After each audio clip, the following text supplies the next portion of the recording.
Ons lê die oë.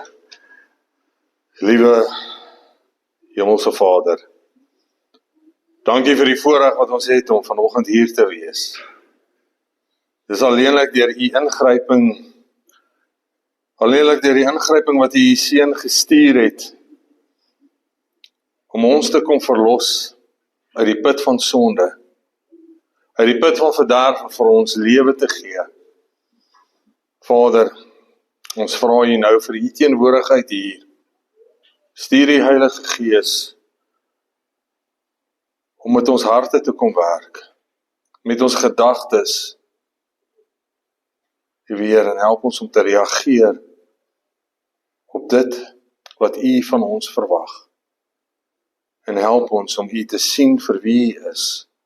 Dis ons gebed, alleenlik in die verdienste van Jesus Christus. Amen.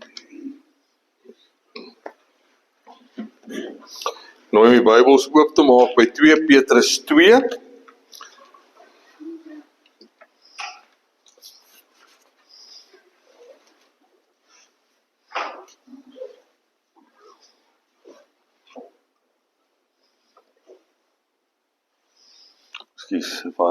Het julle hom daar op die skerm. Ek lees daar van 2 Petrus 2, ek gaan sommer begin by vers 20, laat dit nou nie so hard klink nie, as dit reg is. Want as hulle nadat hulle deur die kennis van die Here en Saligmaker Jesus Christus die besmettinge van die wêreld ontvlug het, hulle tog weer na hierdie dinge laat verstrik en oorwin word, dan het hulle vir die laaste erger geword as die eerste.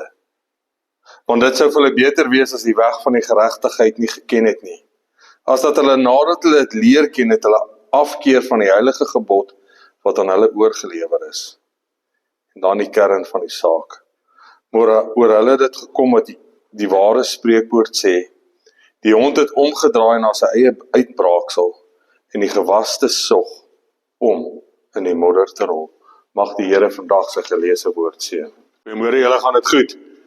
Ek hier's 'n paar wat ek nou nog nie persoonlik gegroet het vandag nie. Ek vra om verskoning as ek nog nie by julle mooi gesigte uitgekom het en julle 'n drukkie of 'n handdruk gegee het nie. Jesus, vandag het ons 'n vieslike titel hier. Is dit nie, hè? 'n varkerige, modderige, braakselagtige gemors. Ja, daar nie, julle moes dalk in Engeland gebly het. Grap net. Nee, het gaan hom nie rol wees nie, maar dit gaan waar wees, dink ek. Alright. En daar is altyd hoop in Christus. Amen. Kom ons sluit die oë. Liewe Heer, baie dankie dat ons hier kan wees.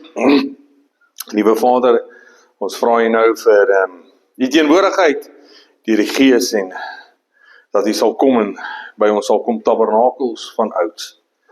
Ons het vanoggend in die les gekyk na pla en die rede daarvoor was U openbaring. Die rede was dat U wou hê almal moes weet wie U is en dat almal 'n keuse sal maak. En vanoggend gaan ons kyk na 'n varkerige, modderige, braakselagtige gemors wat die heeltyd rondom ons is. Maar ons weet ook die wederkoms lê voor ons. En daarom vra ek U dat U my sal gebruik vandag, laat ons getrou sal bly aan die woord, maar liewe Heer, laat ons nader na U sal kom. Dis ons gebed in Jesus naam alleen. Amen. My vrou noem my 'n oordenker. Dis seker die Afrikaans vir 'n ouervinker. Nou, La Rochelle het daai sonde by my geërf. So iets kleins kan in ons lewe gebeur en ons sal vir weke in die aande wakker lê en alles bepeins en oordink. En ek ken sommige van julle en ek sien 'n paar ouervinkers ook hier in ons midde vandag.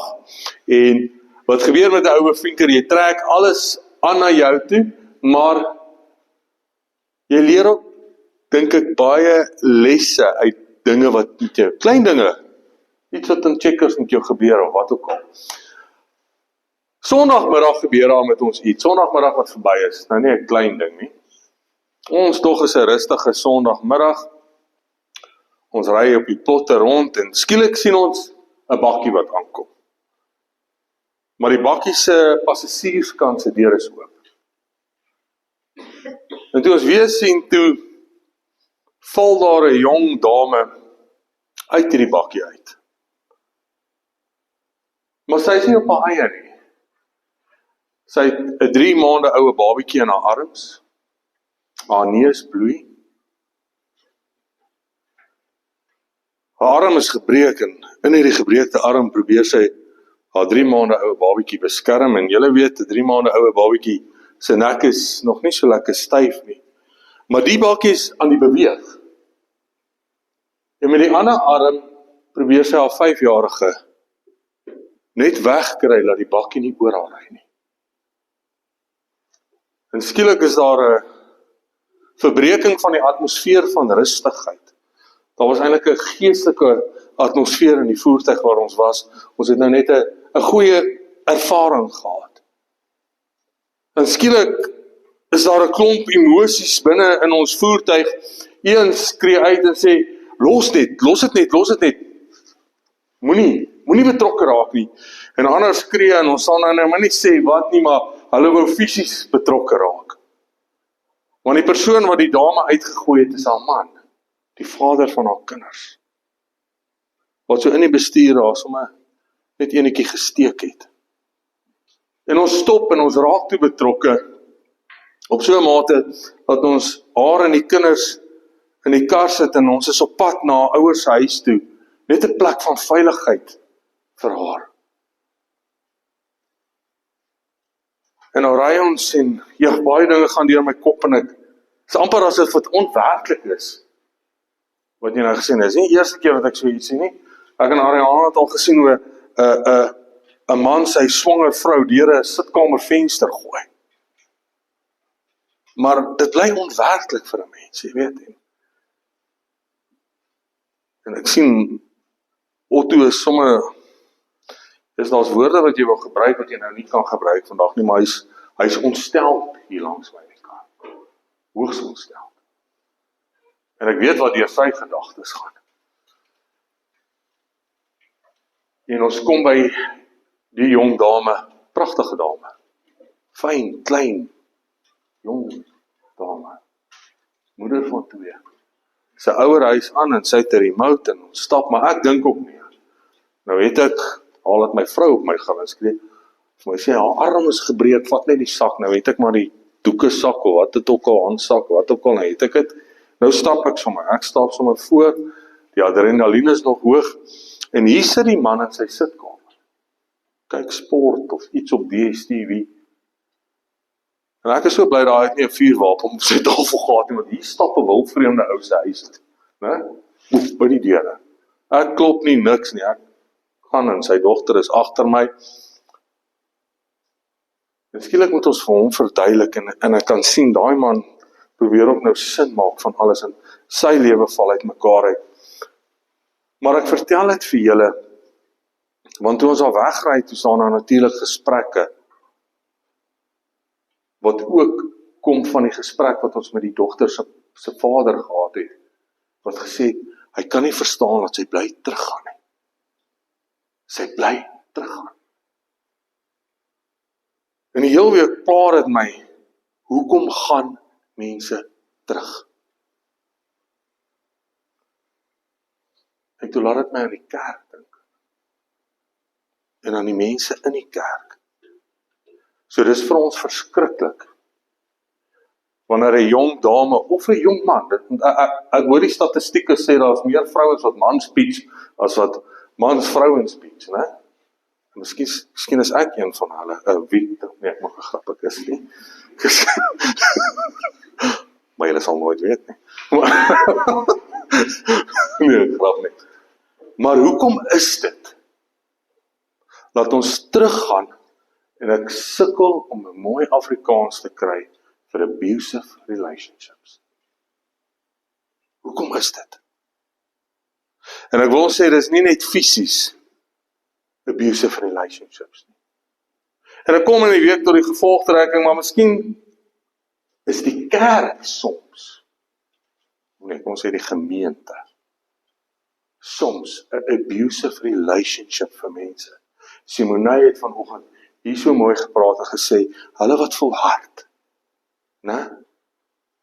Daar is soveel mense wat sy gesê het, wat hulle goeders gevat het en aanbeweeg het. Nie noodwendig in hierdie gemeente nie. Nie noodwendig in 'n 7de dag Adventiste gemeente nie. In 'n Christelike milieu. Maar dan is daar ons. Ek. Wat so maklik terugval. Na iets waaruit die Here my reeds gaan haal het.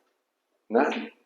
Wanneer dinge moeilik gaan, is ons so maklik vir ons om terug te val. In dinge, wat dit ook al mag wees. Vir party ouens is dit dalk 'n daggasol, 'n sigaretjie, 'n botteltjie drank, pornografie. Noem dit wat jy wil. Suiker, enige tipe van verslawing. 'n chocolate. 'n chocolate laat ons toch soveel beter voel. Ek sê Trini hou van daai ene, né? 'n chocolate laat ons toch soveel beter voel. En glo my, chocolate is nie pornografie nie. Chocolate is nie 'n gewelddadige verhouding of 'n, ek weet nie wat die Afrikaans is. 'n sweetie, ja, dat is die Afrikaans, is 'n sweetie, né? Sweetie is lekker, né? En dis waaroor ek met julle wil gesels vandag, ekskuus julle. Is daardie geneigtheid van ons om terug te val. En ons terugvalling mag baie keer die oorsaak wees dat iemand so Simonei mag voel die kerk is 'n abusive relationship vir haar. Petrus skryf hierdie brief van hom. En sy gedagte gaan oor valse leraars. En hy begin eintlik die hoofstuk begin oor sy verwysing dat God in die vroeë tyd, en dit is nou die Ou Testamentiese tyd, voor Christus, met die volk gespreek het deur profete. En dan bring hy net onder die volk, of onder die gehoor se aandag, dat daar was valse profete, ook onder God se profete. En dan sê hy, maar net so sal dit met julle wees, dat daar valse leraars is. En hy kom en hy gee die verduideliking, en wat eintlik die probleem daardie tyd was, dit was 'n seksuele probleem. So daar was leraars of pastore, of noem dit wat jy wil, dominees wat gekom het, en met die volk gepraat het en gesê het, God is 'n God van genade. So jou aksies het nie gevolge nie. Hulle het die evangelie goedkoop gemaak, deur dames van misbruik te maak. En daarom skryf Paulus dan hierdie brief. En hy skryf in hierdie woorde aan die einde, waar ons titel dan vandag kom is, maar oor hulle het gekom die ware spreekwoord, die hond het omgedraai na sy eie braaksel. Wie van julle se honde doen dit? Almal. Hulle gaan altyd terug na hulle eie braaksel. En Petrus sê dan vir ons dat ons wat terugval, en miskien moet ons net gou eers hier terug, voordat ons by die vark in die modder kom. Onthou net, wie was Petrus? Petrus was 'n visserman, wat deur Christus geroep was, terwyl hy vis gevang het. En gesê het, los waarmee jy besig is, volg my, en ek sal jou visser van mense maak. En Petrus onmiddellik in geloof, los hy alles, en hy volg Jesus. En Petrus is op 'n geestelike hoogte. Hoekom? Want hy sien wat Christus doen, is dit nie so nie? Oomdiek, wat sal met jou gebeur as jy elke dag saam met 'n man wandel, en oral waar hy gaan, dryf hy geeste uit, hy maak dooies lewendig, blindes kan sien, krepeles kan loop, verlamdes staan op. En skielik is hy weer op 'n skei daar in die oseaan, en hulle sien eendag 'n ou wat van ver af kom, en hulle kom tot bewuswording, wie is dit, en waar's Petrus? Hy wil dit ook kan doen. Geestelike hoogtepunt, en hy's op die water, en hy's agter hierdie Jesus aan, en skielik keer hy terug na sy eie braaksel. En wat gebeur? Die ongeloof in hom laat hom sink. En wie was die een wat hom uitgetrek het? Jesus. Jesus is die een wat hom uittrek. Maar nog steeds is Petrus op hierdie geestelike hoogtepunt. En hulle kom in die tuin van Getsemane. En wat doen hy met daai soldaat se oor? Hy kap hom af.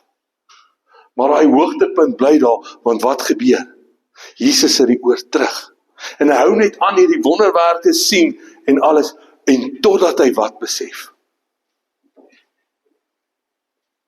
Dat Jesus homself oorgee in die hande van die Romeinse mag. En skielik kom hy met 'n val. En hy's van daardie hoogtepunt tot 'n absolute laagtepunt. Maar nog nie tot die laagtepunt nie. Want wat gebeur toe? Toe daar 'n dame hom so in die skaar. Jy het saam met hierdie ou geloop. Daar nie. Jy het saam met hom geloop. Jy was een van hulle. En Petrus doen wat? 3 keer verloon hy sy God. 3 keer. Maar die laagtepunt stop nie daar nie. Dit gaan verder, want wat gebeur met hierdie Jesus? Hy sterf aan 'n kruis. En as ons Johannes 21 lees, wat sê hy toe vir sy mededisippels? Boys, ek gaan weer vis vang. Het hulle vis gevang vir ontspanning? Nee. Hy het vis gevang, hoekom? Vir 'n leefstyl. Dat hulle kan eet en dat hulle visse op die mark kan verkoop. En toe is hy baie suksesvol. Nee. Hoeveel vang hulle daai aand? Niks. En wie staan op die strand? Wie staan aan wal? Jesus. En wie het toe vis? Jesus. En hy herinner hom dat dit nie nodig is om terug te gaan na jou eie braaksel toe nie. Die omstandighede wat ons in ons lewens ervaar, moet ons eintlik nie, en ons almal is skuldig. Ons gaan terug na ons eie braaksel. Maar ons moet nie. Ons moet nie. Ons moet nie toelaat dat ons soos 'n hond teruggaan na ons eie braaksel. En ek wil julle net herinner, vandag is jy in groot moeilikheid. As ek vir Anton 'n hond noem, moet ek hardloop, waar is groot. Né? Anton gaan nie dink, jy gaan nie baie geliefd voel as ek jou hond noem nie, is dit so? Nee. Maar in 'n Joodse konteks, in 'n antieke wêreld, was 'n hond nie die enetjie wat op ons skoot kom sit, daai oulike ou Maxie nie. Wat was 'n hond? 'n roofdier, 'n aasdier, 'n onrein dier. Daar was geen positiewe koneksies aan 'n hond nie. Ek sien Anton het nou so half bietjie na daai boer reën van hom gedink. Hy is oulik, hy's nie te bad nie. Hy lyk so lekker voor die kaggel. Maar daar was geen positiewe koneksie nie. Selfs met 'n vark. Hoekom rol 'n vark in modder?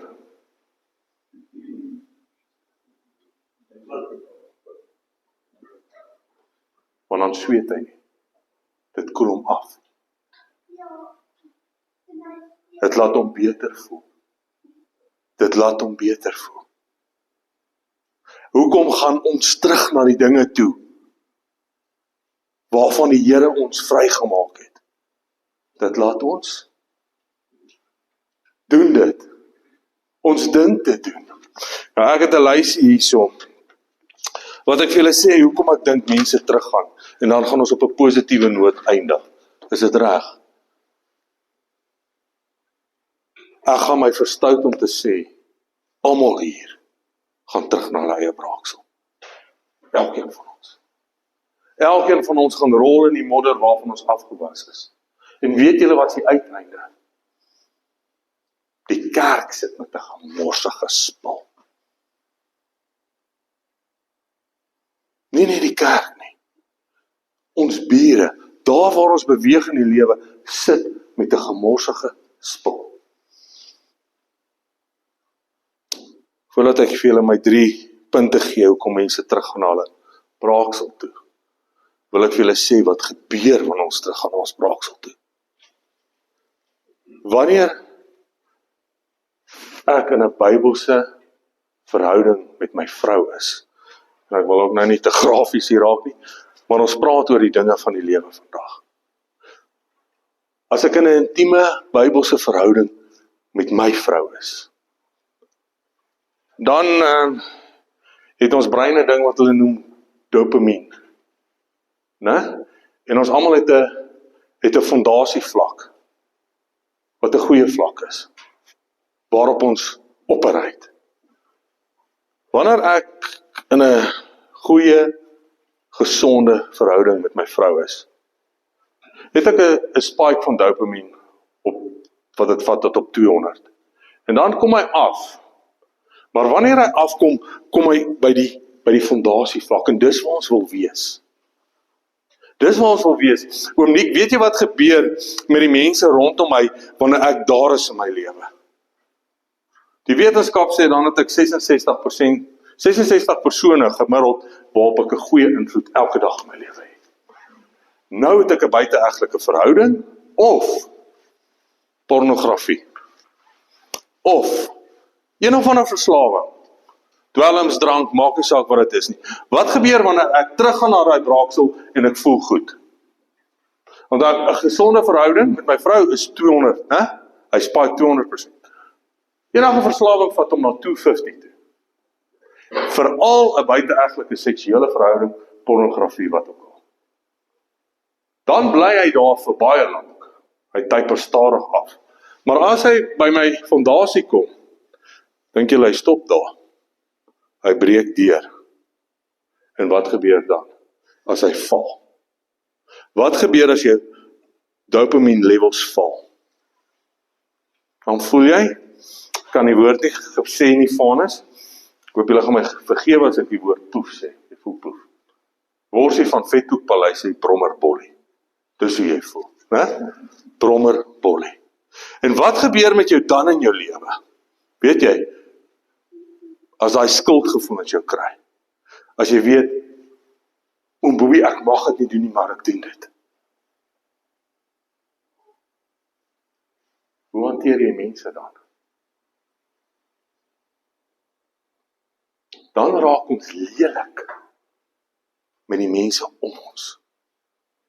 Mense wat dit nie verdien nie. En verhoudings lei skierbreek. Ek weet, niemand het 'n porn addiction nie, maar as jy het, wil ek net sê, dit is wat gebeur. En dan waar kom jy dat jy weer beter voel daarmee? Wat maak jy beter? Jy het nou daar deurgebreek. En dit is met dwelmverslaafdes, mense wat rook, mense wat alkoholiste is, mense wat drankprobleem, mense met 'n kosprobleem, almal sit met hierdie selfe uitdaging. Wat gebeur? Dan moet jy weer teruggaan na dit wat jou boontoe vat. Wat dit ook al mag wees. En wanneer kom ons reg? Never. Never. Never. En dis hoekom God sekere reëls en beginsels van die grondlegging van die wêreld af daar gesit het. Sodat ons verhoudings op 'n goeie spike sal wees. Wat 'n goeie invloed in mense se lewens het. Hoekom gaan ons terug na die braaksel? God se beeld is verdof of afwesig in ons lewens. Ons is soos daardie Egiptenare, soos Farao van ouds. Want die mense rondom ons se dopamine levels is all over the place. En ons kom by 'n plek en hier is die plek van waarheid. Hier is waar ons God gaan ontmoet. En dan sê mense vir my, dit gaan nie oor die mense nie. Kerk is die mense. Johannes 1 Johannes 4 vers 8 of 12 sê, niemand het God nog ooit gesien nie. My en Dani se verhouding is 'n openbaring van wie God is. Hierdie is 'n ernstige saak. Paulus sou dit nie in sulke Petrus sou dit nie in sulke kragtige woorde gesê het, as dit nie saak gemaak het nie. En ons almal gaan terug na ons eie braaksel toe. Mense gaan terug, die tweede punt, want ons dink, miskien was daai leefstyl nie so bad gewees nie. Miskien was kaptein Skyn nie so erg gewees nie. Maar ons vergeet, terwyl ons in daai leefstyl was, dit wat die verhoudings verbreek het.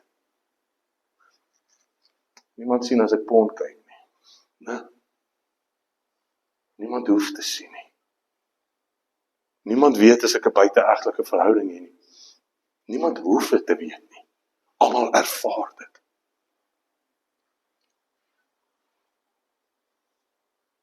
Almal ervaar dit. Die derde rede is, en hierdie is die hartseer rede, en dis wanneer mense wegloop. Want ons sit in hierdie spike, en ons sit in hierdie spike, en ons sit in hierdie spike. En dan dink ons, weet jy wat? Anton, ek verdien nie om hier te wees nie. Ek verdien die braaksel en die modder. Daar is nie vir my hoop nie. Daar is nie vir my hoop nie. En dis wanneer mense, meeste van die kere, loop. Ja, dit is dan maar morbied, is dit nie? Maar Petrus skryf verder. Daar is 'n hoofstuk 3. Petrus skryf hierdie braakselagtige, varkerige, modderige gemors met die oog op die wederkoms. Wie van julle sien uit na die wederkoms? Wie van julle wil daar wees? Wie van julle wil op 'n plek wees waar ons onsself vind voor die voete van Christus? 2 Petrus 3 vers 1. Dit is reeds die tweede brief. Ek kan Petrus se ongeduldigheid amper hier raak. Ek het dit mos nou al vir julle gedeel, né? Hier is die tweede brief. Geliefdes wat ek aan julle skryf, en albei wil ek deur herinnering aan julle suiwer gesindheid opwek, sodat julle die woorde kan onthou wat deur die heilige profete tevore gespreek is, en die gebod van die apostels van die Here en Verlosser. Dit moet julle veral weet, dat daar aan die einde van die dae spotters sal kom, wat volgens hulle eie begeerlikhede wandel. En hy verwys na die ouens wat die evangelie goedkoop maak. Wat sê, Daniel is okay, daar's genade oor jou. Die genade kom met 'n prys. Ons het vanoggend gehoor, Otto bly 37 jaar in sy huis. Dit is moeilik vir die mens om te laat gaan aan dit waarom ons gewoond is. Abraham moes trek. Die Israeliete moes trek. En weet julle wat? Ek en Otto, en Dani, en Omniek, en Omjami, en elkeen van julle, Melinda, moet trek. Uit daardie omgewing, wat ons omring met braaksel, modder, en 'n varkerspul. Vers 5, want moedwillig vergeet hulle dat daar van lankal af hemele was, en 'n aarde wat uit water en deur water ontstaan het, deur die woord van God. En dan vat Petrus hulle, wat het gebeur met die mense in Noag se tyd, met Sodom en Gomorra en Lot. Dan wil ek by vers 9 kom, en die Here vertraag nie sy belofte, so sommige dit het vertraging ag nie, maar hy is lankmoedig. En dit is ons bemoediging vanoggend, die lankmoedigheid van God. Oor ons, en wil nie hê dat sommige moet vergaan nie, maar dat almal tot bekering moet kom. En baie keer verwys ons hierdie na mense daar buite. Hoekom die Here? Dis hier. Julle gaan nou sien, Petrus bedoel dit vir hier. Die Here is lankmoedig oor sy volk. En hy wil hê ons moet tot bekering kom. Maar die dag van die Here sal kom soos 'n dief in die nag, waarin die hemele met gedruis sal verbygaan, en die elemente sal brand en vergaan, en die aarde en die werke wat daarop sal verbrand. Terwyl al hierdie dinge dan vergaan, hoedanig moet julle wees in julle heilige wandel en Gods vrug nie. Hy moedig ons aan, hy sê, julle weet dit, die Here is lankmoedig, hy het nog nie gekom nie, maar hy gaan kom. Wees heilig in julle handel en in julle godsvrug. liefde, vreugde, vrede, lankmoedigheid, vriendelikheid, goedheid, getrouheid, sagmoedigheid en selfbeheersing.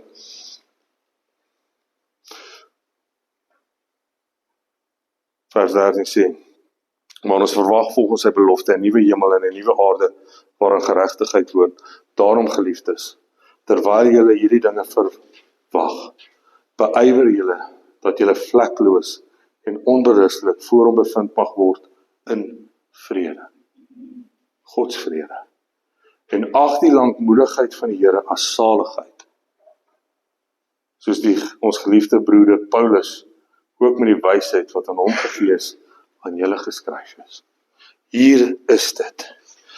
Matteus 11 vers 28 sê die Here, kom na my toe almal wat bemoeid en belas is, en ek sal julle rus gee.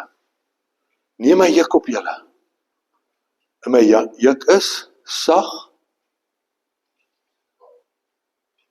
en my las is lig.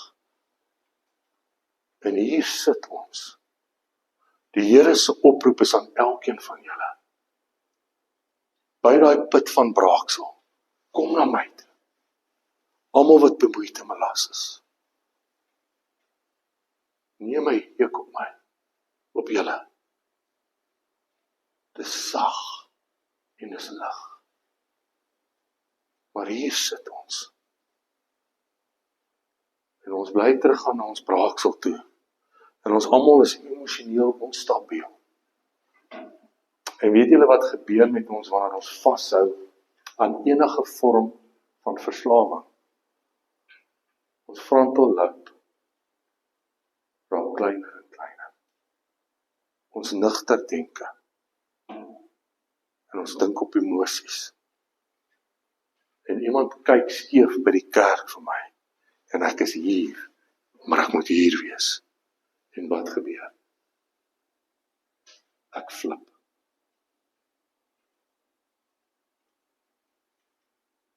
En skielik, skus julle kan my net nou slaan.